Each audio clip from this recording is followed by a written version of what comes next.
Kia ora, tēnā koutou katoa, ko te Moana Harrison tuku ingoa, ko Pakariki rawa, ko Moana Harrison o Kumātua, ko Ngāti Parau ki Haratanga, me ngā puhi o ku iwi. My name is Moana. My parents are Paki and Moana Harrison. I come from Kennedy Bay, Haratanga, which is 25 minutes northeast of Coromandel town, where we've lived most of our life, and my mum is from Mangamuka. My dad, who's now deceased, was awarded a doctorate in literature from the Auckland University. He had a QSO, he was a New Zealand icon, and he spearheaded Toi Iho, which was a Māori-made trademark, which was developed for quality and authenticity in Māori art. This that I'm wearing today is the mark. He also developed the New Zealand quality standards for whakairo carving, and most of all, he was a tohunga whakairo, a master carver. Coromandel Independent Living Trust, Artists in the Making, have asked me to do a presentation on tukutuku. This is my first time doing a presentation like this, so I'm a bit nervous but feel honoured to participate. I will begin my presentation with a karakia in Māori, then English. The visuals are of my pieces. The first piece is tukutuku.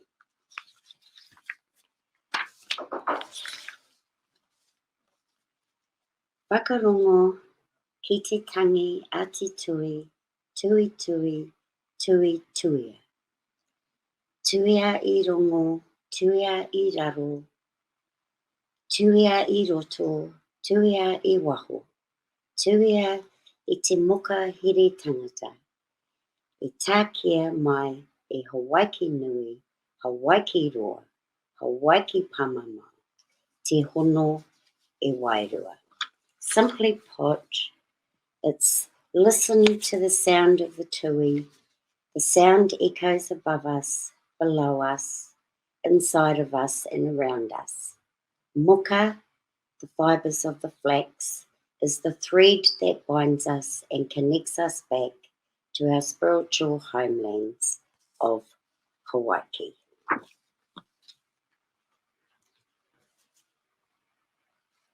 Just going back to this first piece, Papatuanuku, my Mother Earth, that I was commissioned to do that piece about 15 years ago. So, yeah, she was one of my beloved pieces. She's living in America now. So my journey with my tukutuku pieces that I've tried to do is to take tukutuku panels out of the meeting house and into people's homes or workplace. Show it as an art piece, its beauty, its tradition, its wairua. My Māori art education spans back 45 years. As a whānau, we have carved and woven 10 marae under the guidance of our parents, who are tohunga, in a class of their own in the Māori and Pākehā art and literary world, my ultimate teachers. Learning ki te whakairo, korowai, piu-piu, tāneko, kōwhaiwhai, whāriki, along the way, my passion is tukutuku weaving, something I'm constantly challenged by. I envision tukutuku panels side by side with art from all over the world, coming out of the shadows of the carvings, kete and Bible work, sought after by collectors.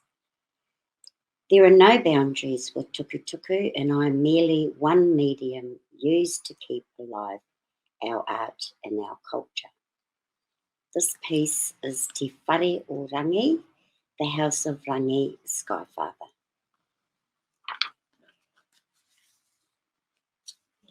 Just talking a bit now on the origins of tukutuku.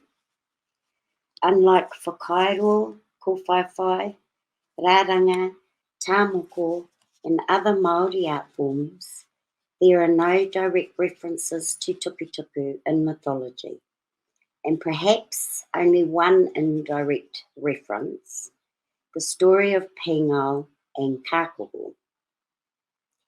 I love this story, so I'd like to tell you about it. Pingao, a child of Tangaroa, and Kākoho, a child of Tāne. Pingao, enamoured by the young and handsome Kākoho, asks permission of her father Tangaroa to leave the sea to go to Kākoho, who's on land. Her father warned her that she would never make it to land. The children of Papatuanuku saw her, intervened, and harvested Pingao and Kākoho to unite them in tukutuku panels on the walls of the wharenui. This story captured my soul, and this is what began my love of tukutuku.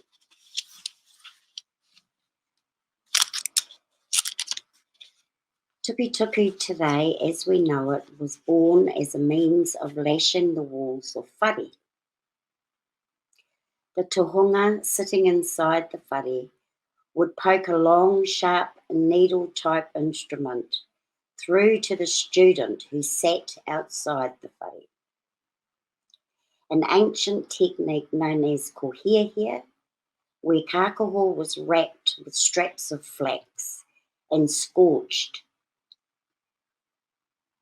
gave the Kākoho a patterned effect. From this developed the birth of formal binding, evolving into formal tukutuku patterns. In pura whitu, this pattern here is credited as the first stitching pattern.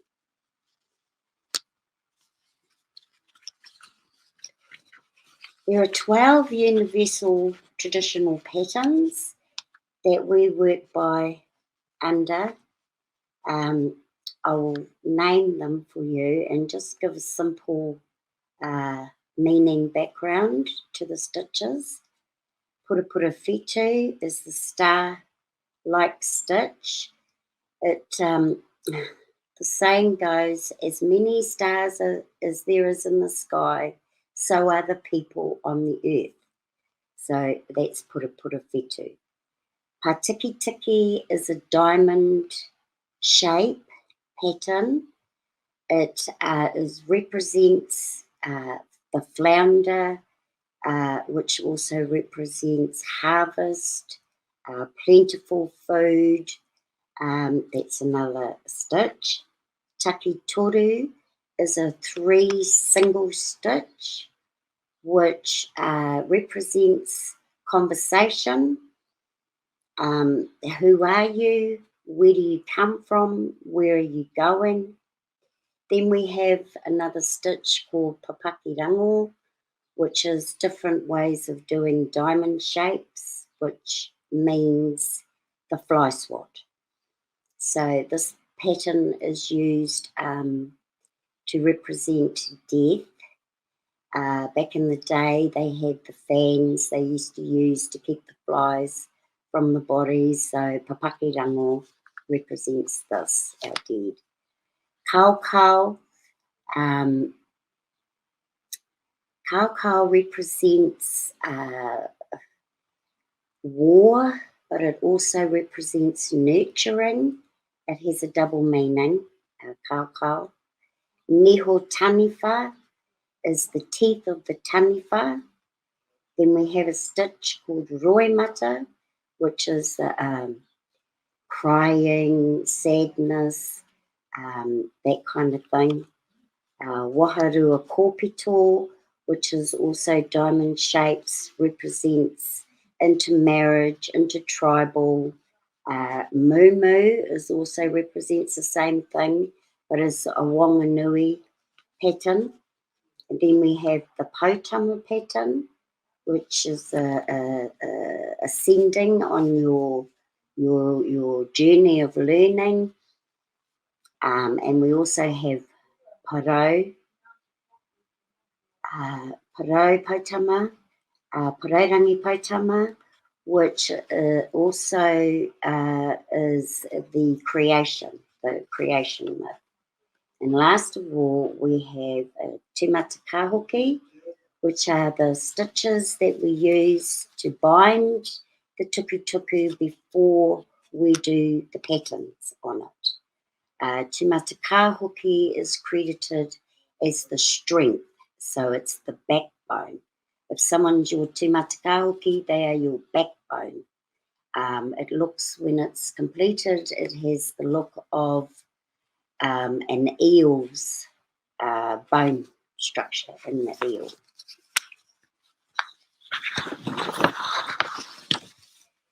I'm going to talk a little bit now on the significance of colour and stitches.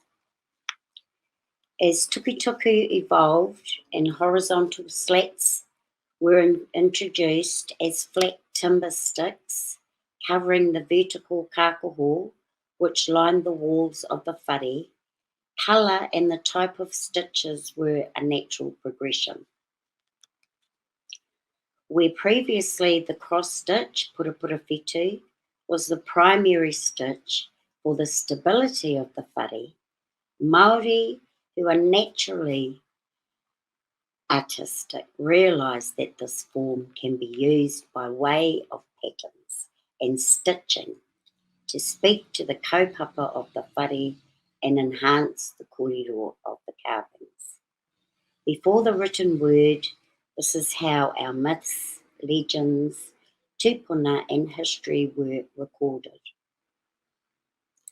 Earliest records of colour are red and black, which give a checked-like effect. Red being the colour of man, of Tuamataonga, the god of man and war. Black references to Te Pō, the nothingness, the beginning. White, the light, after the separation of Ranginui and Papatuanuku by their son. My father, Dr. Paki Harrison, in his time, was instrumental in introducing colours of the rainbow as in nature. Some colours are tribal, and to the expert trained eye of whakairo and meeting houses, reveals a hidden language of the ancients. The stitches that evolved also enhanced the story being told through Māori symbolisms, in this case, specific stitches, e.g. takitori stitch, who are you, where do you come from, and where are you going? A surgeon from Auckland Hospital who commissioned me to do a tukutuku panel for his office told me this stitch reminded him of the marks for DNA.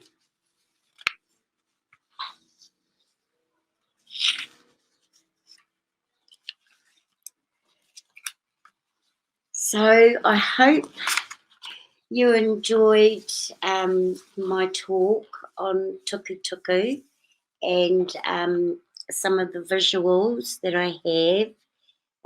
It's numerous. I could have bought 100 visuals, but this is the first time that I'm doing this. So, yeah, so I hope you found it informative and interesting. Would anybody like to ask me any questions? The floor's open.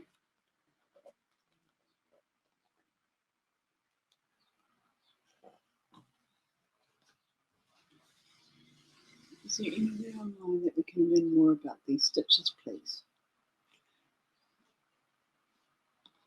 Do I answer that? Yeah, so you can answer. So that might be up online anyway. Yeah. Online that you can learn more about these stitches. Yes, there is. There's a lot of documentation now online. One of my mentors, Peter Boyd, who's now a doctor professor, he actually did his doctorate fully on tukutuku. So, and there are books online that you can look for, which will explain in more detail the significance and the meanings of the universal stitches that we use. I hope that answers your question.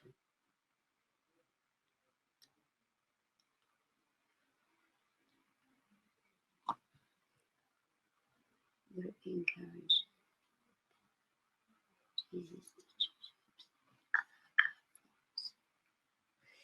Yes, no, we use these patterns and stitches in kete whakairo, our weaving, whariki, our mats. They are our go-to patterns. They are our universal patterns. So yes, we use them. Another question: to do tukutuku in our studio for people with disabilities. Should avoid in terms of tikanga. Well, actually, tukutuku, you can do anything you like. Like one time, my mother and we did a little tukutuku piece, and it was a crayfish, like actual crayfish. The techniques, or you've got to learn the techniques on how to graph it. But once you graph it, you can graph anything, and you can do anything on tukutuku. It doesn't have to be traditional. If you're not comfortable with doing traditional because you don't know that much about it, you can do anything that you draw, and then from the drawing to the graph, you can do in tukutuku.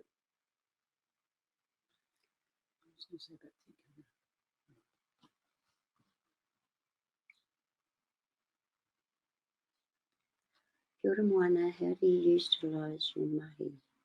Do you work with groups? Yes, I've been doing a workshop with Kilt, Coromandel Independent Living Trust in Coromandel, and we started off at the basics with the harakeke, kono, and as we went on, I tried to find out what interested these people. What do they really want to learn? And we did a little tukutuku piece at the Kilt for Te Mana Tangata. And I believe now it is the logo for Arts Access, the conference. And that turned out really beautiful because it became a collaboration between traditional and contemporary, Māori, Pākehā. So I'm really, really happy. Right, okay. Do you mind moving the corridor for the last visual and how the patterns have been used to convey? That's this one. I don't know. They have to put it up, I think. Oh. Ask them. So yeah, there it is. So this tukutuku panel was actually woven by my mother, and it's a tāniko piece. And she wove it in tukutuku, and this became the top of a table. So when this piece was finished, of course, with the tikanga, you couldn't put anything in the design that would be offensive to having food or anything else put on top of it.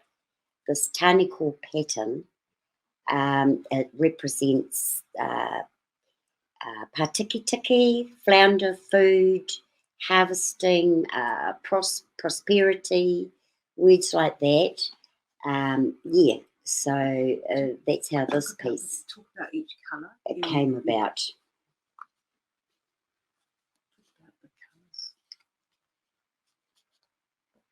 just say what colours, what you see.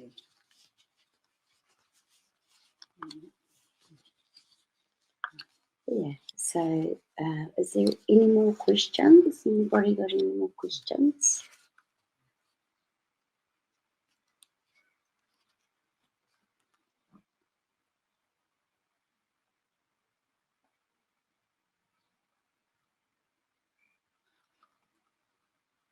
Right, colours.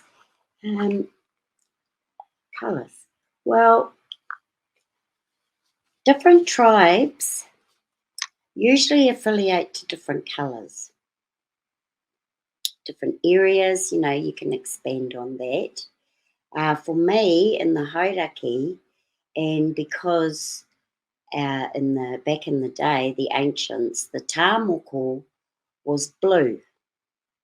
So there was a special resin that could only be found on the Kirita mountain, which as you come over to the Coromandel township. From that, they sourced the blue, which was used on the men for tāmoko. Hence, in our wharenui, Rakairoa in Kennedy Bay, the tāmoko on all our po are blue. So that's a tribal colour. Other colours, you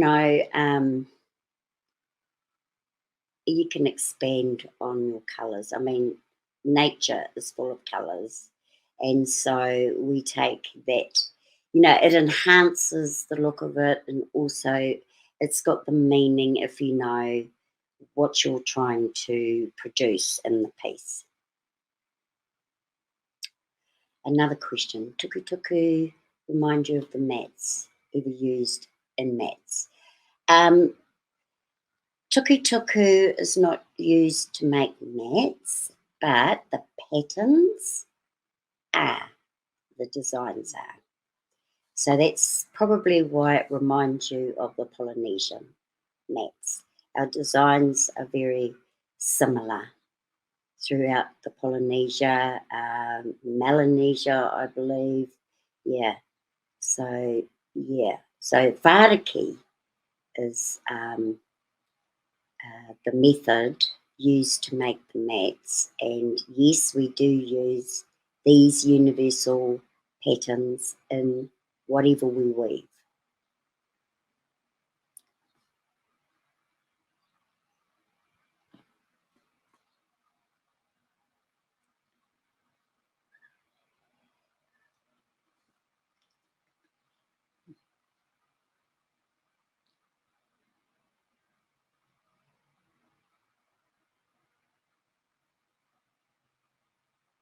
I know it's a lot to take in, and there's so much more to it. I've just given you a little taste of Māori art, and especially tukutuku, because it is my passion, tukutuku, and it's something I enjoy doing immensely. Harvesting the kēkia, going into the bush, preparing it. Back in the day, we had the natural dyes. The paru was black.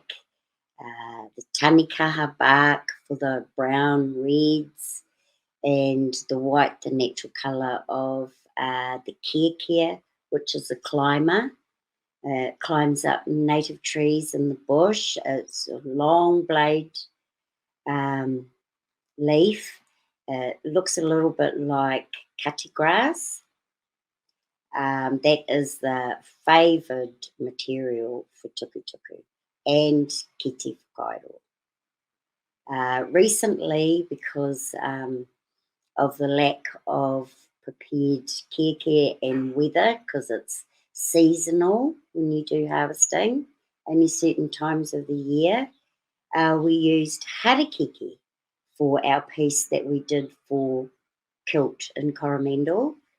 Harakeke, and I've never used harakeke before to do tukutuku. So, and that was really that was really amazing to use the harakeke, because harakeke is a totally different entity to pingao and kēkea. Pingao, it grows in the sand dunes along some beaches. Not very many. I have hardly seen pingao on my travels. I wouldn't know where, or even if it's still, growing like how it used to when I first learnt 40 years ago under Una Marino. She was my tutor. It was prolific. It was everywhere. Now, not so much, and I think it's very hard to grow as well. Kēkea, there's still massive lots of kēkea, and of course harakeke, massive lots of harakeke. So they're the preferred materials to use now. When we were doing meeting houses, we found that we would have liked to done natural dyes, but because of the amount and extent of the work, we got into the commercial dyes to dye our pieces, to do the meeting houses.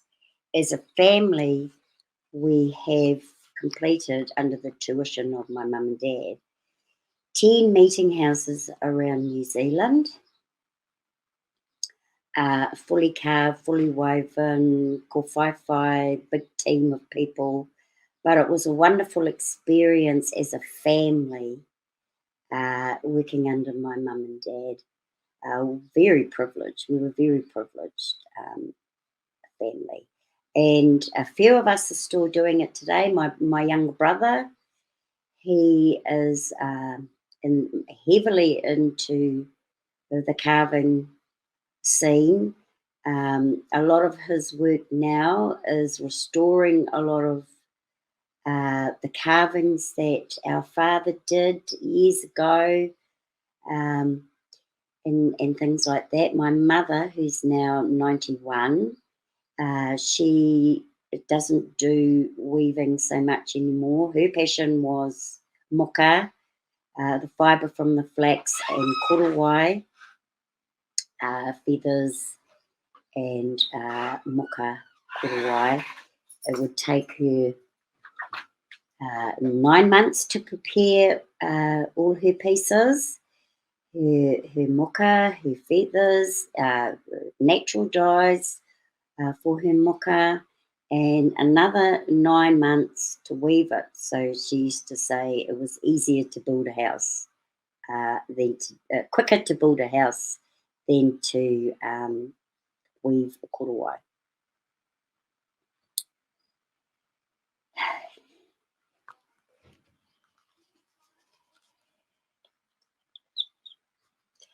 A question just come up. Can you use any type of thread, or does it need to be traditional? No, it doesn't have to be traditional. If you're doing a piece, you can use whatever you have. The thing about using the traditional, like the kēkea and the harakeke, is it's free. All you have to do is harvest it and prepare it. So the answer to your question, you can use whatever you want to use, but there's nothing like the traditional materials.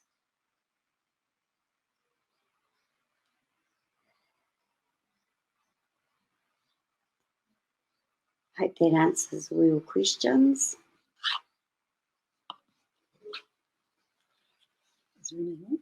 Are there anybody else have a question for me? By the way, I'm in Coromandel town at the moment. It's a lovely day here.